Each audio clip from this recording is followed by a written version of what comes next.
I never imagined I'd be standing here, in front of this extravagant high-rise, its glass windows gleaming under the golden city lights.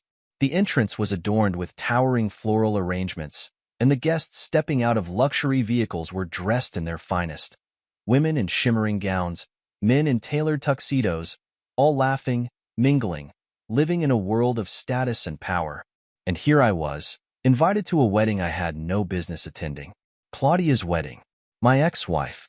For years, I had pushed her out of my mind, letting time and distance erase the bitter ending we had shared. I had moved on, or at least that's what I had convinced myself.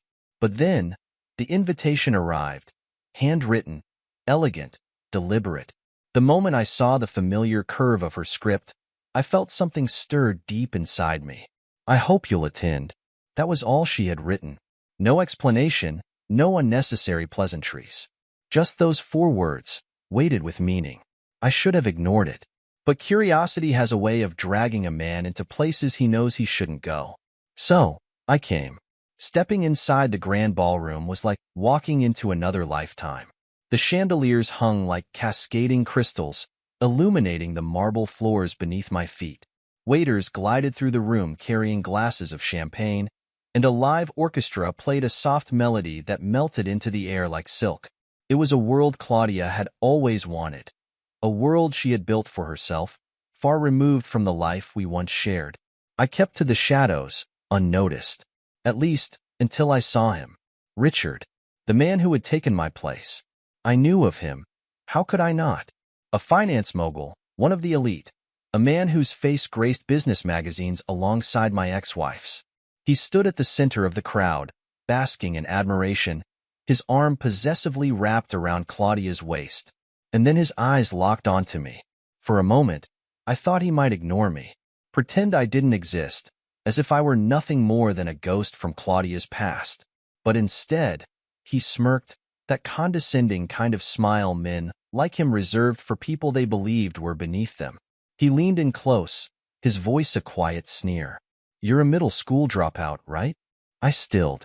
"Why don't you do yourself a favor and cut ties with my wife?" The audacity. I slowly turned my gaze to meet his, studying the arrogance in his expression, the way his lips curled with satisfaction as if he expected me to shrink under his words. He had no idea who he was speaking to. I could have reacted, could have let my pride force me into a confrontation. But instead, I merely smiled, a knowing, amused kind of smile. Because if Richard thought I was a mere dropout, a forgotten footnote in Claudia's story, then he was in for a surprise he'd never see coming. There was a time when Claudia and I were inseparable. We weren't always these people. Her, the untouchable CEO of a major bank, and me, the man she had long left behind. There was a time when she looked at me the way a person looks at their world, with love, admiration, and a belief that together we could conquer anything. We met as teenagers, 2 people from vastly different backgrounds. Claudia had always been driven, her mind wired for ambition, for control, for calculated steps that would take her where she wanted to go. I, on the other hand, never cared for rules, for institutions, for paths that had been carved out by others. My heart belonged to music, to the piano, to the melodies that spoke louder than words ever could. Back then, she loved that about me. She would sit beside me on the piano bench, watching as my fingers danced across the keys, her head resting on my shoulder as I composed songs just for her. She told me my music made her feel alive, that it was the one thing in her structured world that felt unpredictable, real. "You don't have to follow their rules," I had told her once. "You can just live." She had smiled, a rare, soft smile that she only ever showed when it was just the 2 of us. "I want the best for us." At the time, I believed her. But as the years passed, her love for my music turned into something else, something resentful, something disapproving.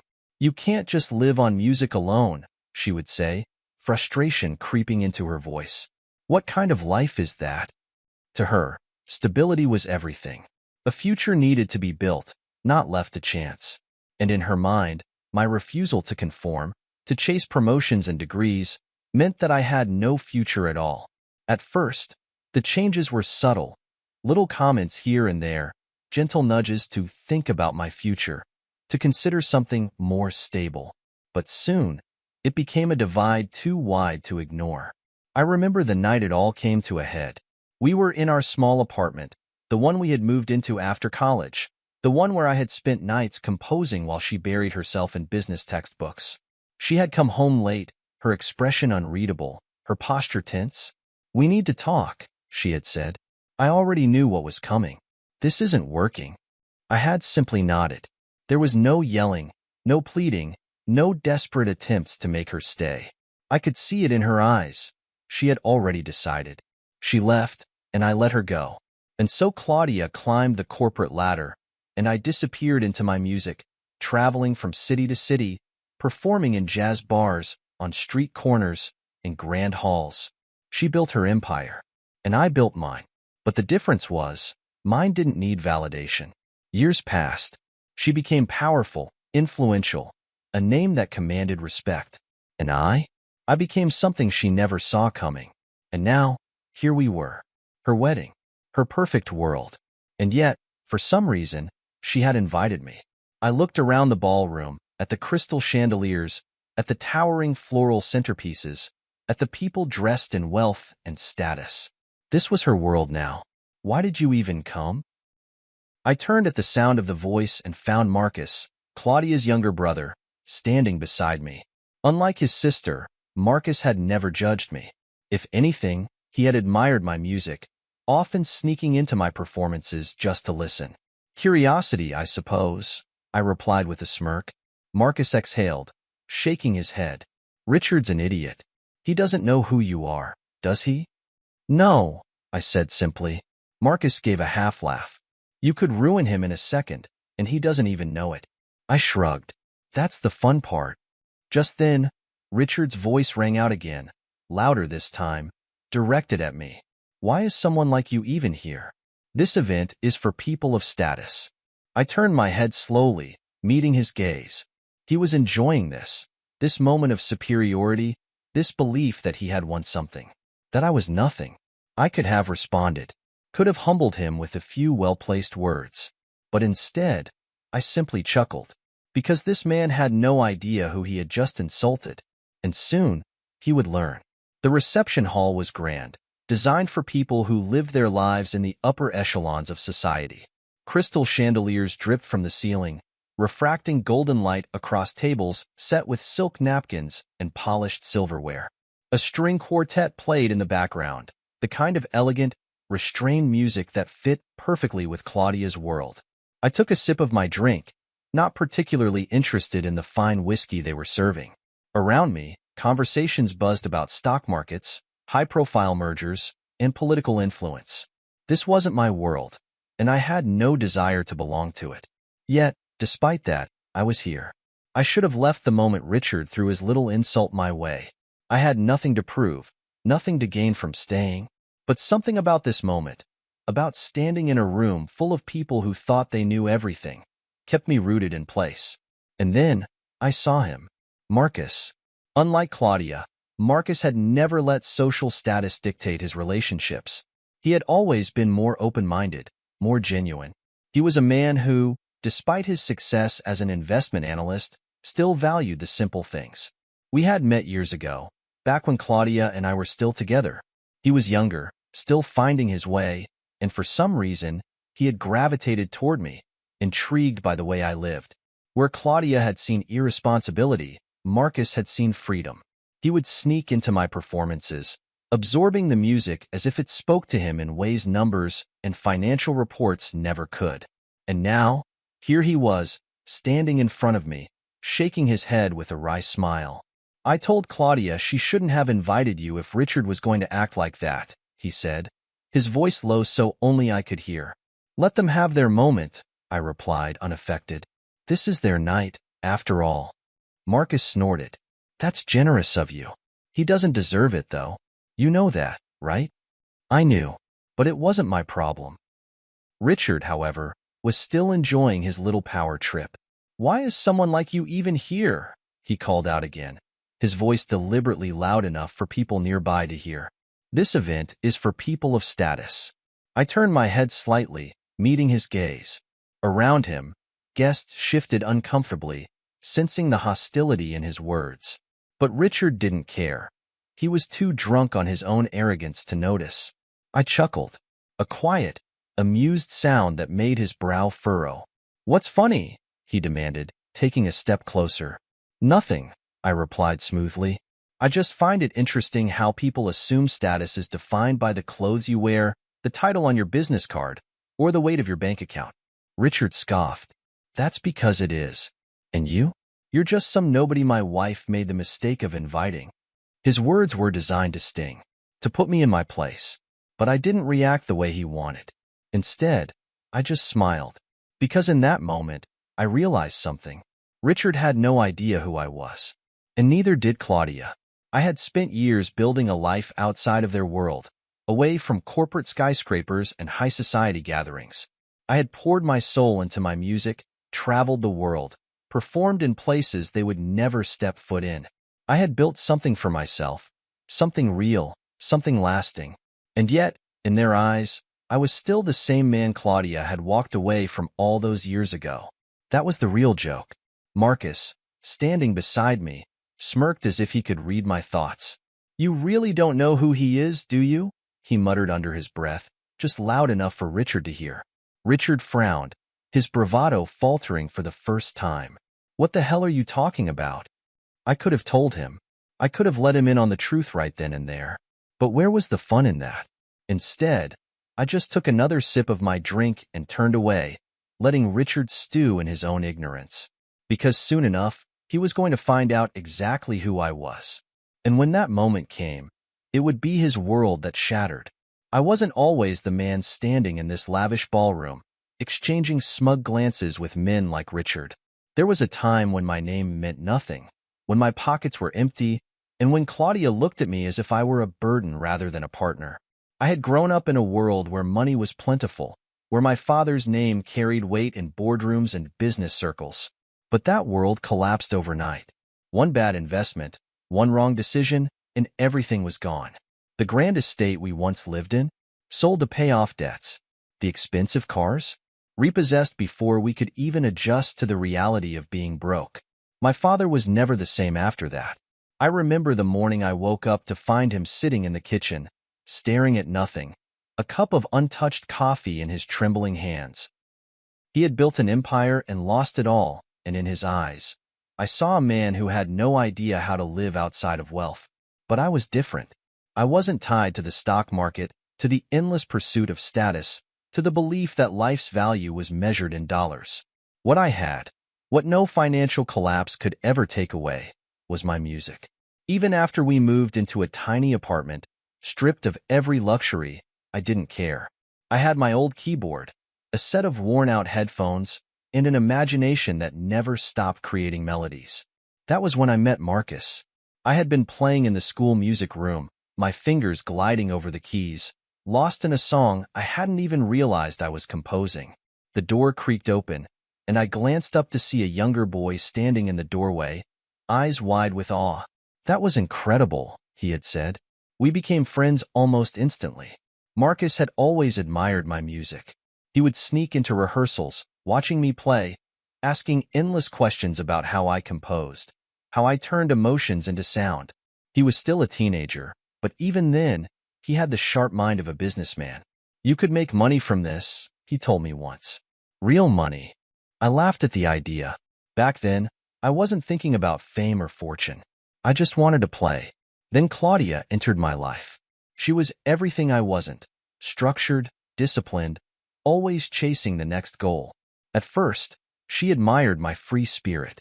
She would sit beside me while I played, listening with a dreamy look in her eyes. But admiration slowly turned into frustration. "You need a plan," she would say. "You can't just play music forever and hope life works out." She wanted me to be something I wasn't. I didn't argue. I didn't try to change her mind. I just let her go. While she climbed the corporate ladder, I packed my bags and traveled. I played in jazz clubs, on street corners, in underground bars where people weren't looking for the next big thing. They just wanted to feel something real. And that was what my music did. It reached people. It spoke to them in ways words never could. I never cared about money, but money came anyway. I built a name for myself, not in boardrooms or skyscrapers, but in concert halls, in viral videos that racked up millions of views. My fan base spanned the globe, yet I never flaunted my success. And now, I was standing in Claudia's world once again, watching as her new husband sneered at me, completely oblivious to the fact that the middle school dropout he was mocking could buy and sell his entire empire 10 times over. Richard didn't know, but Marcus did. He stood beside me, his expression unreadable as he watched Richard dig himself deeper into his own arrogance. "You really don't know who he is, do you?" Marcus finally said, his voice calm, but laced with amusement. Richard turned to him with a frown. "What the hell are you talking about?" I let out a quiet chuckle, shaking my head. "Nothing," I said, taking another sip of my drink. "Enjoy your night." And with that, I turned away, leaving Richard stewing in his own ignorance. Because soon enough, he was going to find out exactly who I was. And when that moment came, the look on his face would be worth every second of this ridiculous night. The wedding ceremony had ended, and now the reception was in full swing. Guests clinked their champagne glasses, murmuring about business deals and luxury vacations while the orchestra played an elegant tune in the background. The waitstaff moved seamlessly between the tables, refilling drinks, offering delicately plated hors d'oeuvres, and ensuring that every guest's experience was nothing short of perfection. I had remained on the sidelines for most of the night, an outsider in a world I had deliberately left behind. But Claudia, always so careful about appearances, made her way toward me at last.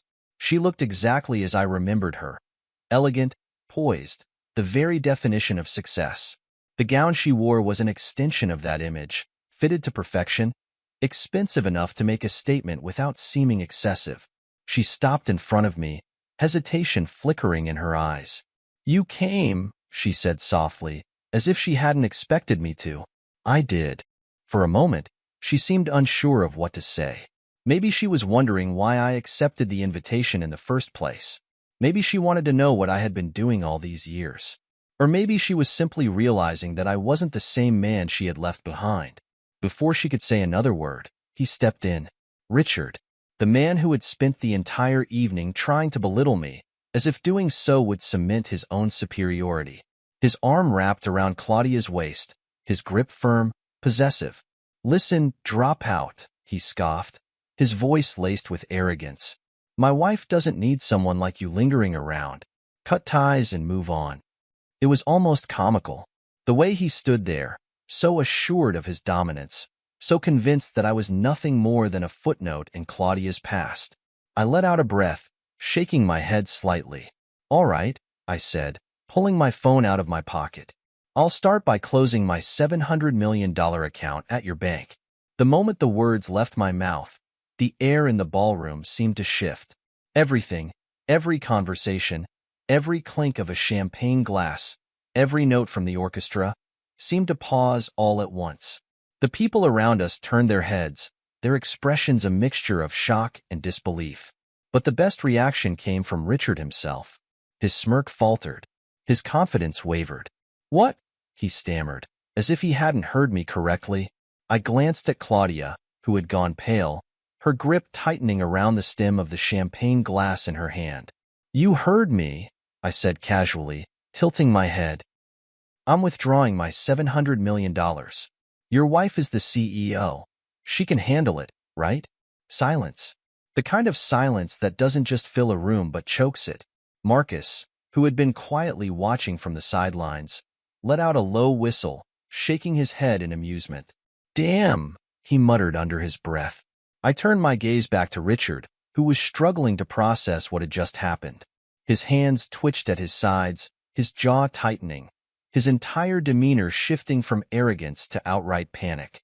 "You're lying," he finally said, but there was no conviction behind his words. Claudia, however, wasn't as quick to dismiss me. She reached out, grabbing my wrist, her voice barely above a whisper. "You're joking, right?" There was something in her eyes, something I hadn't seen in a long time. Fear. Not the fear of losing me. The fear of losing what I represented. I shrugged. slipping my phone back into my pocket. Why would I joke? I said lightly. Your husband wanted me gone. I'm just making it easier. The color drained from Richard's face. He turned sharply to Claudia, his voice breaking as he demanded, This is a joke, right? This guy doesn't have that kind of money. But before Claudia could respond, Marcus, who had been enjoying the scene far too much, let out a chuckle, shaking his head. You really don't know who he is, do you? Richard's eyes darted between Marcus and Claudia, his panic growing by the second. I could see it, the realization creeping in, the weight of his mistake settling heavily on his shoulders. And for the first time that night, he wasn't the one in control. I turned to leave, fully prepared to walk away and let them deal with the aftermath of their own arrogance. But just as I took a step forward, Richard grabbed my arm. Wait. I pulled my arm free, meeting his desperate gaze with an impassive stare. You made your point, he said, his voice unsteady. You're obviously successful. There's no need to. I cut him off with a simple tilt of my head. No need to what? I asked. Show you what happens when you underestimate people? Richard swallowed hard. I could see the desperation in his eyes, the frantic way his mind was scrambling for a way to salvage the situation. I leaned in slightly, lowering my voice just enough so that only he could hear. Next time, I murmured, be careful who you look down on.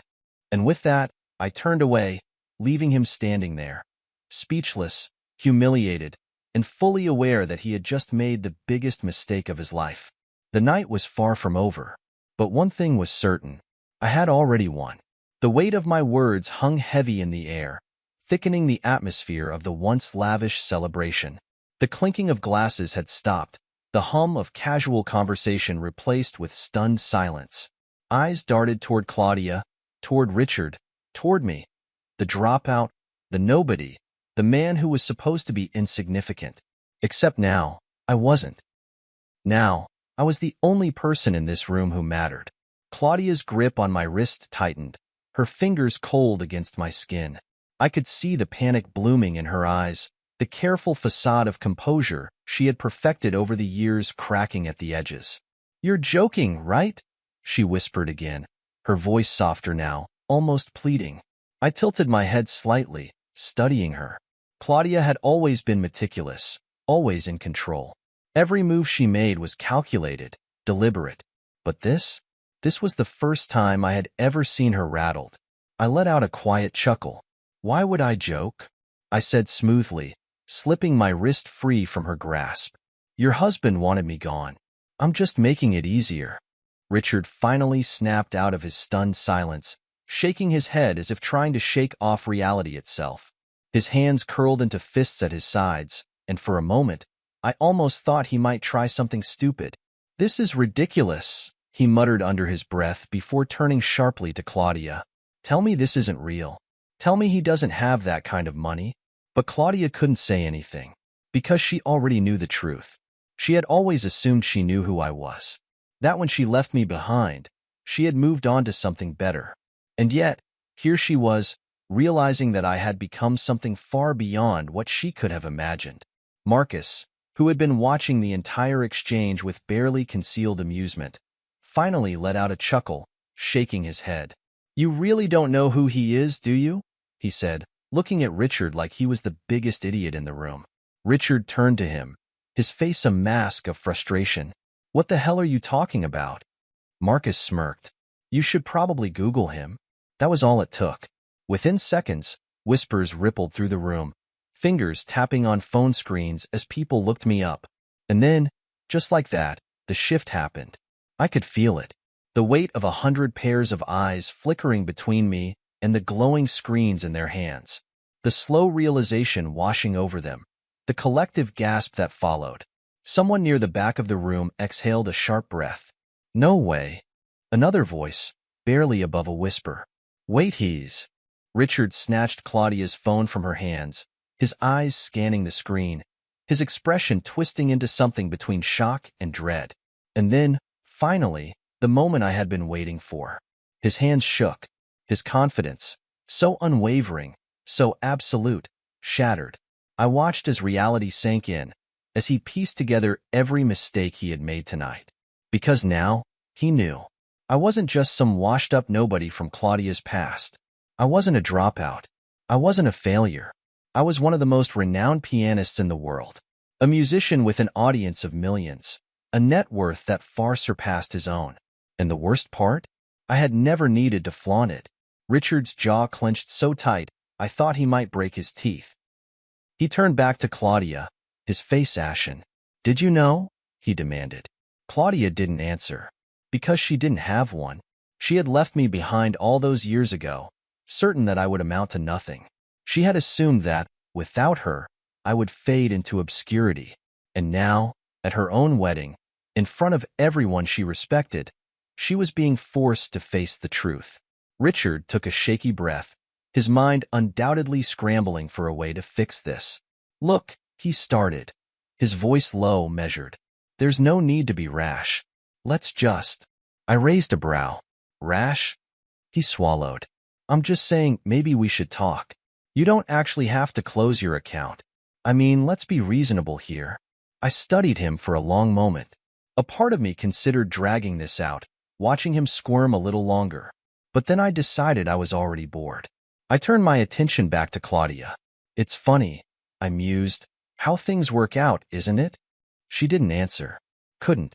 Because she knew that, no matter how much power or status she had built for herself, no matter how far ahead she had thought she had lost. Not because I wanted revenge. Not because I had plotted some elaborate scheme to humiliate her, but because life had a way of evening things out. And tonight, fate had decided to settle the score. I turned away from them, stepping toward the exit, but Richard called after me one last time. "Wait, you're not actually closing your account, are you?" I smirked, not bothering to look back. "I'll think about it." And with that, I walked out of the ballroom, leaving behind a wedding that would be remembered for all the wrong reasons. I stepped out of the ballroom, but the echoes of the stunned silence behind me followed like an unspoken chorus. The night air was crisp against my skin as I moved toward the grand staircase leading down to the courtyard, my every step measured, deliberate. This wasn't how I had imagined the night going. Then again, I hadn't expected much when I first opened Claudia's invitation. I had assumed she sent it out of obligation, or maybe to prove something to herself, that she had moved on, that she had one. But now, I wasn't so sure, because the way she had looked at me back there, that wasn't the look of a woman who felt victorious. That was the look of a woman who had realized too late that she had miscalculated everything. The breeze carried the muffled hum of voices from inside, the party still continuing despite the tension that had fractured the perfect illusion. I could only imagine the whispers spreading now, the quiet conversations picking apart the moment they had all witnessed firsthand. I had spent years living outside of their world, and yet, in the span of one evening, I had somehow managed to redefine my presence within it.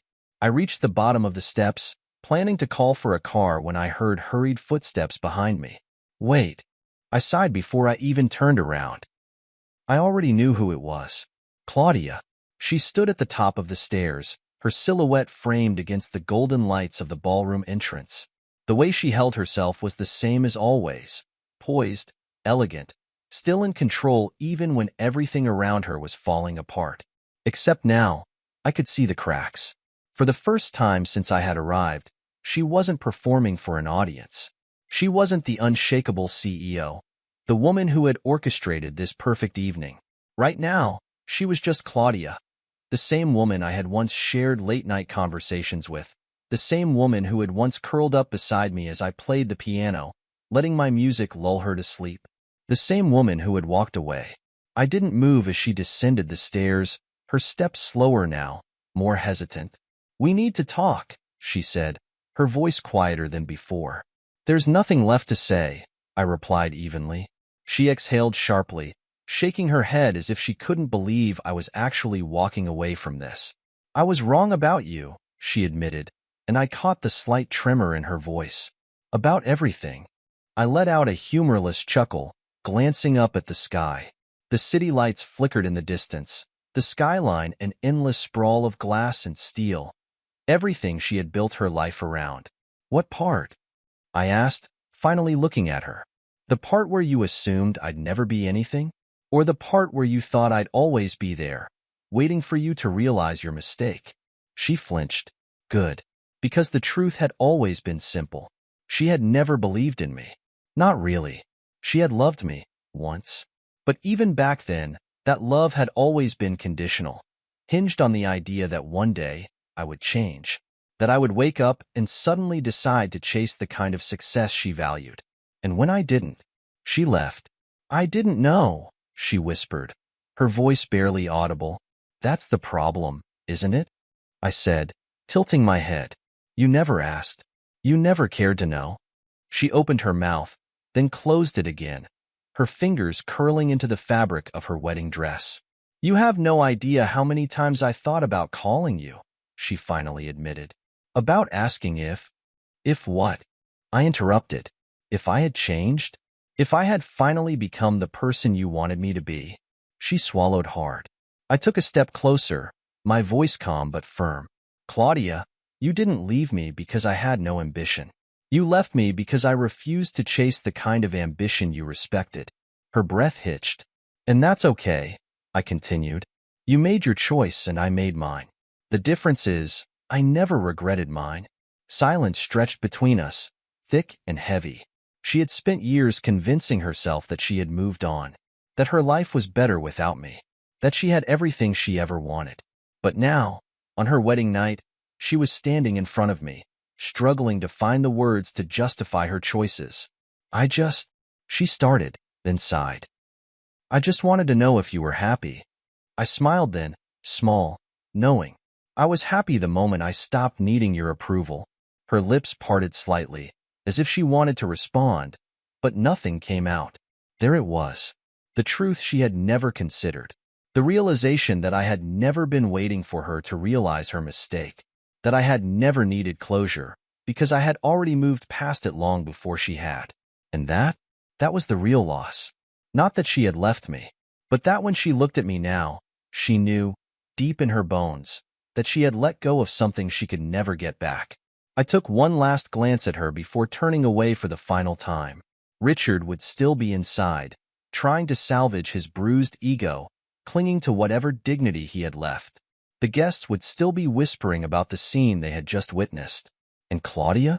Claudia would go back inside that ballroom, smile for the cameras, and play her part as the perfect bride.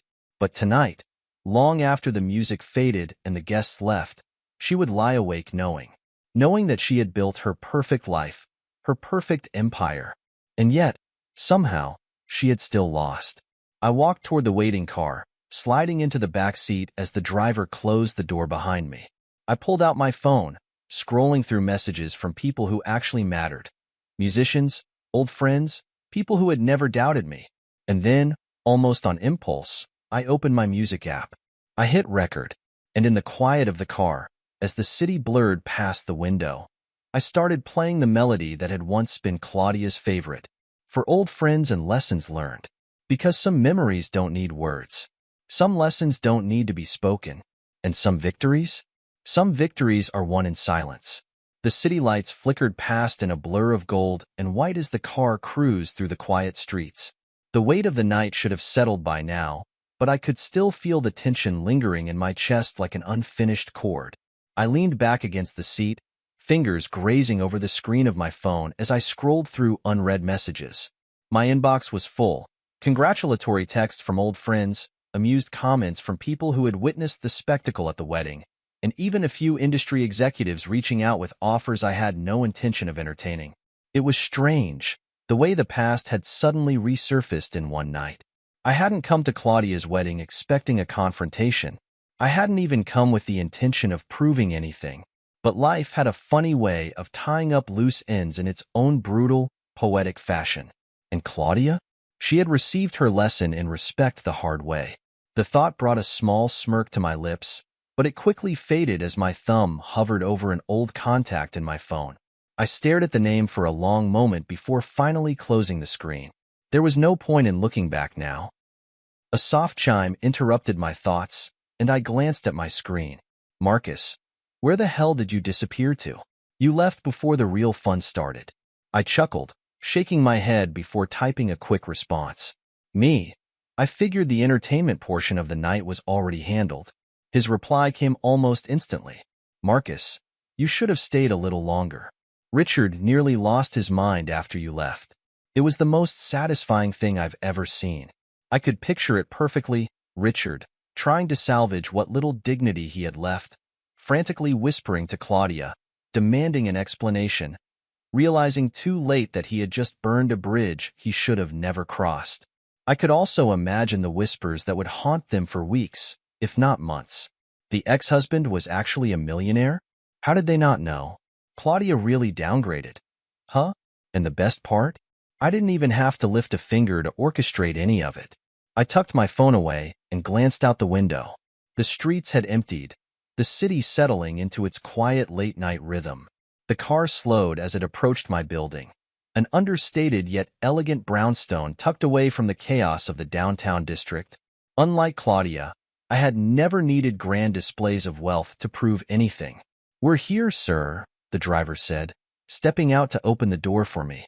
I gave him a nod before stepping onto the pavement, adjusting the cuff of my jacket as I inhaled the crisp night air. As I reached the door, a familiar voice called out from behind. "Leaving without a goodbye? That's cold, man." I turned to see Marcus leaning against his own car, a knowing grin on his face. "You didn't have to chase me down just to say that," I quipped, unlocking my front door. Marcus shoved his hands in his pockets, following me inside like he owned the place. What can I say? I had to see the aftermath for myself. "You made quite an exit back there." I shook my head, tossing my keys onto the table as we entered the living room. The space was simple, warm lighting, dark wood floors, an antique grand piano sitting in the corner. It was a far cry from the cold luxury Claudia had surrounded herself with. Marcus walked over to the piano, running his fingers along the polished surface before whistling. "You know, I always wondered where you ended up," he mused. "Turns out, you ended up on top.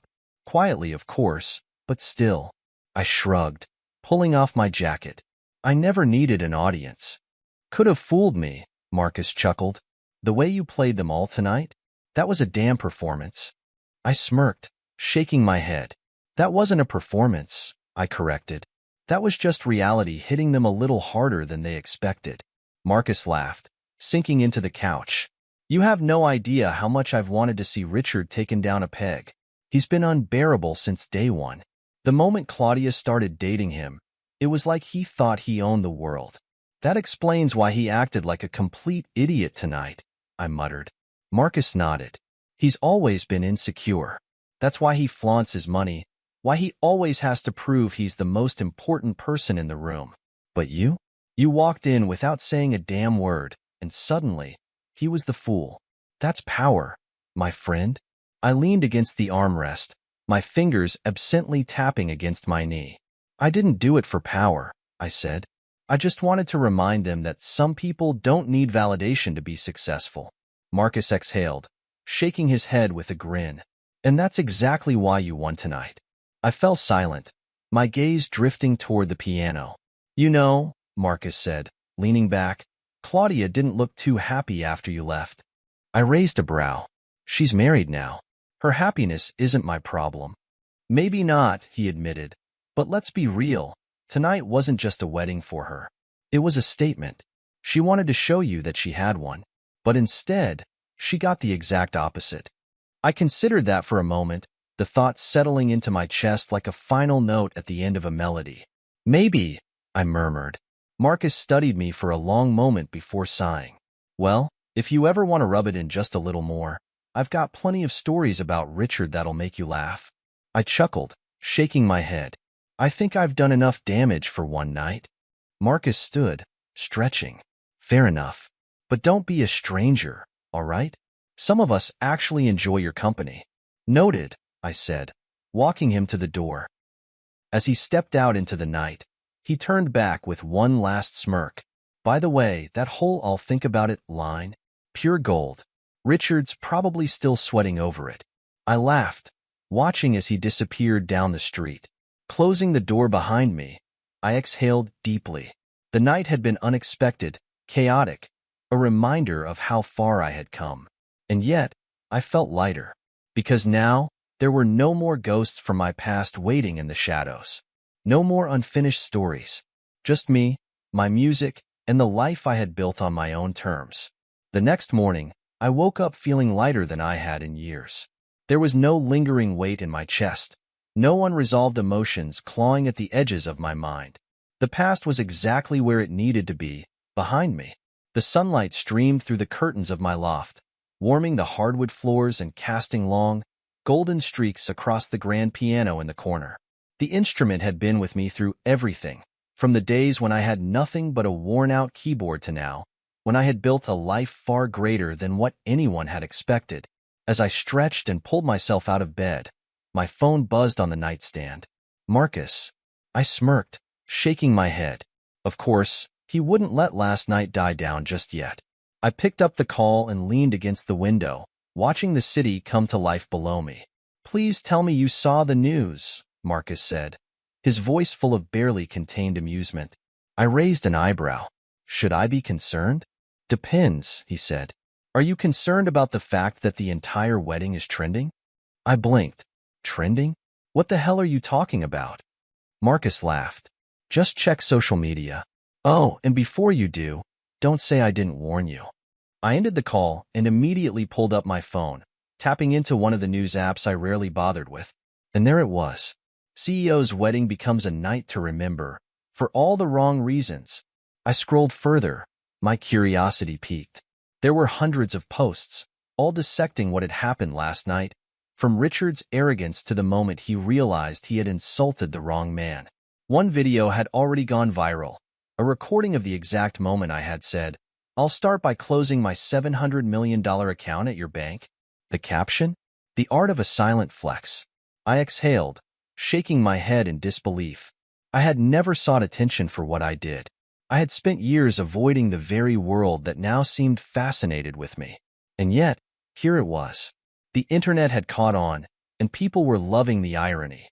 I scrolled further and found comments that ranged from brutal to outright hilarious. "Imagine marrying a man who doesn't even know his wife's ex could buy his company 3 times over. LMAO. Richard, why are you even here?" Him. "Just checking if my money's still safe in your wife's bank." Claudia's face when she realized she fumbled the bag, priceless. I shook my head, placing the phone on the counter.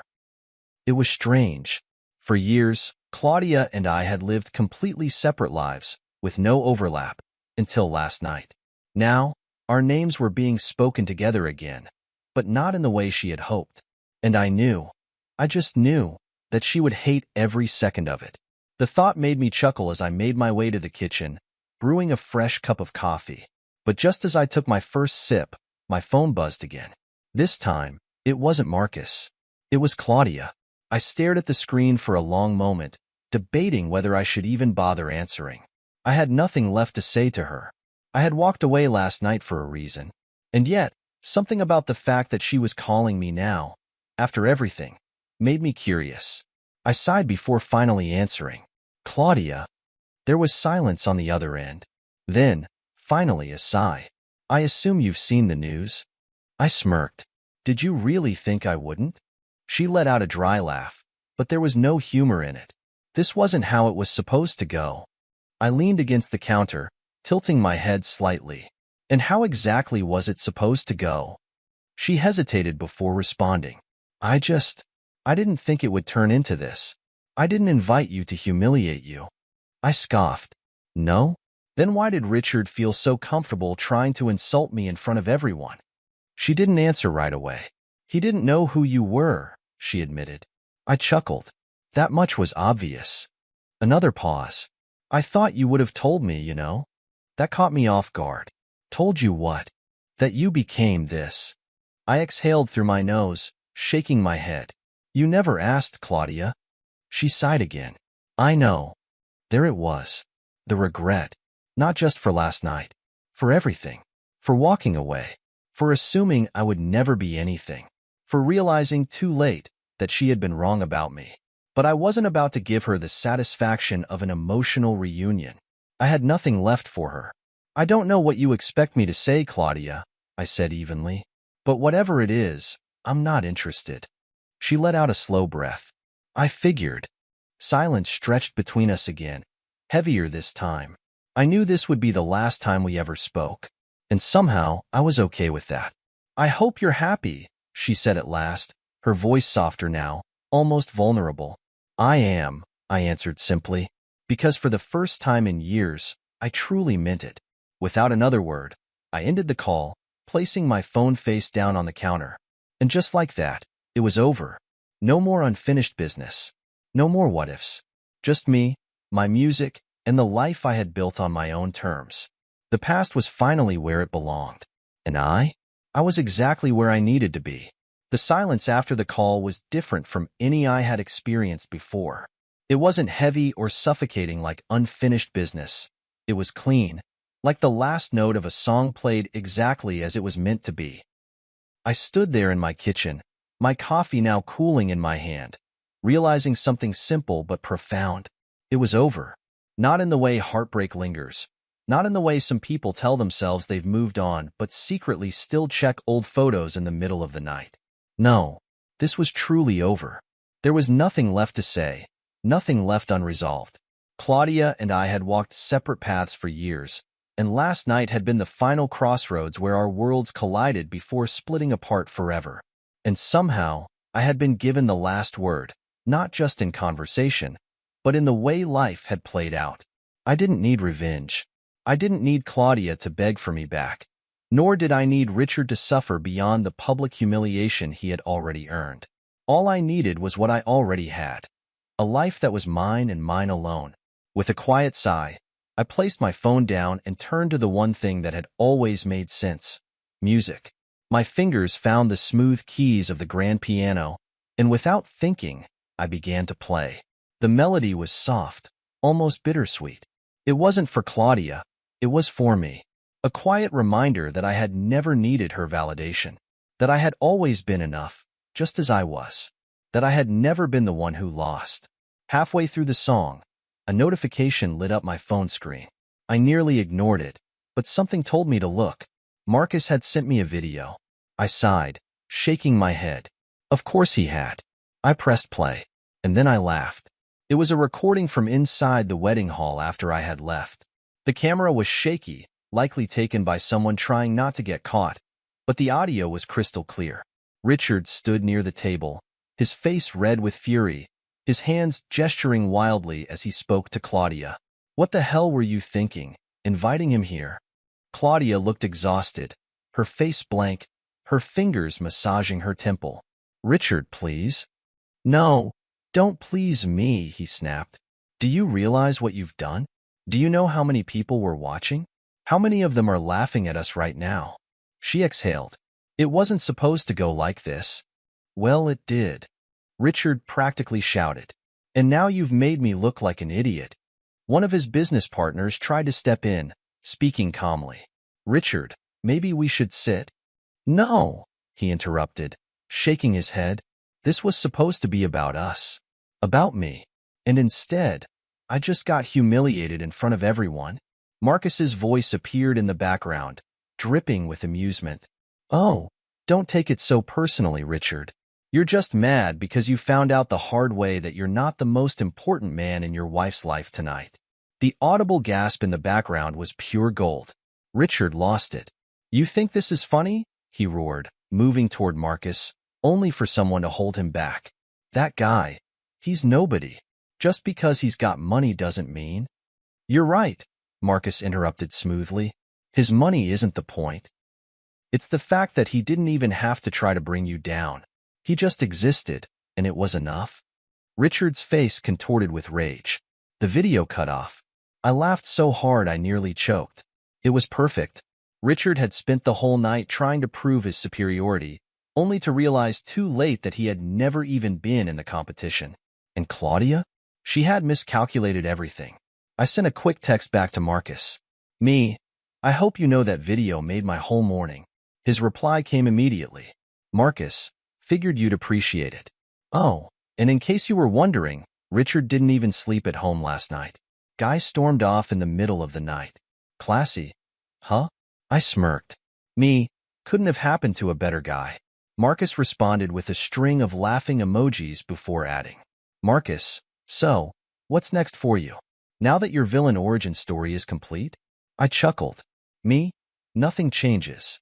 I keep playing music, keep living my life. That's all I ever needed. Marcus's reply came slower this time. "Marcus, you really won, didn't you?" I set my phone down, my fingers grazing over the piano keys again. Yeah, I did. Not because I had more money than Richard. Not because I had stolen the show at their wedding. But because I had never been trying to win in the first place. I had just been living. And that, more than anything, was the real victory. With one last deep breath, I placed my hands on the piano and began to play. The notes filled the room, rich and full, echoing through the quiet morning. No cameras, no audience, no expectations, just music, just me. And for the first time in a long time, that was more than enough.